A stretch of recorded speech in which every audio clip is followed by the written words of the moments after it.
بانی پاکستان قائد اعظم محمد علی جناح نے 14 فروری 1947 میں سبی میں خطاب کرتے ہوئے کہا، میرا ایمان ہے کہ ہماری نجات اس اسوہ حسنہ پر چلنے میں ہے جو ہمیں قانون عطا کرنے والے پیغمبر اسلام صلی اللہ علیہ وآلہ وسلم نے ہمارے لیے بنایا ہے۔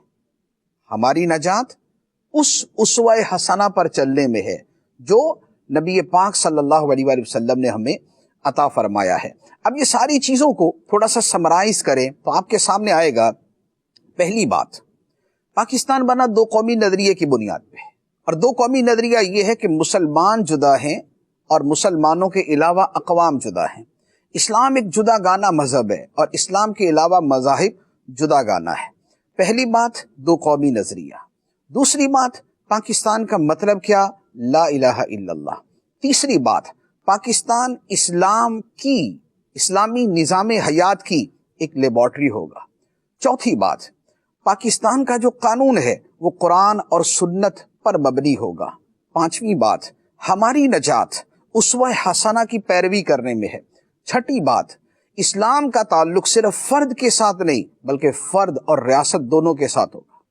یہ وہ چند فربودات ہیں اور اس طرح کے کم از کم 200 فرامین ہیں، 200، اور یہ قائد اعظم بانی پاکستان کے ہیں۔ جو علامہ اقبال کے اشعار اور جو ان کی باتیں ہیں وہ جدا ہیں، وہ تو سینکڑوں سے بھی زیادہ تعداد کے اندر ہیں۔ تو پاکستان کی جو بنیاد ہے وہ یہ ہے۔ اب آپ ذہن میں رکھیں کہ پاکستان کی ترقی اسی صورت میں ہے کہ جب اس کی بنیادوں پر کلہاڑا نہ چلایا جائے، اس کی جڑیں نہ کاٹی جائیں، اسے اسلام اور دین سے دور کرنے کی سازشیں نہ کی جائیں، بلکہ اس کی جڑ بنیاد میں جو اسلام اور لا الہ الا اللہ ہے اسے مزید ابھارا جائے، اسے مزید سامنے لایا جائے، قرآن اور سنت کو اس ریاست کے ساتھ جوڑا جائے اور اس ریاست کو قرآن و سنت کے تابع کیا جائے۔ ہمارے ہاں جو ترقی کے لیے سب سے پہلی چیز پیش کی جاتی ہے وہ اقوام مغرب کو بطور آئیڈیل اور نمونہ کے پیش کی جاتی ہے کہ جناب دیکھیں مغربی ممالک نے ترقی کی، دیکھیں فلاں ملک نے ترقی کی، دیکھیں فلاں ملک نے ترقی کی۔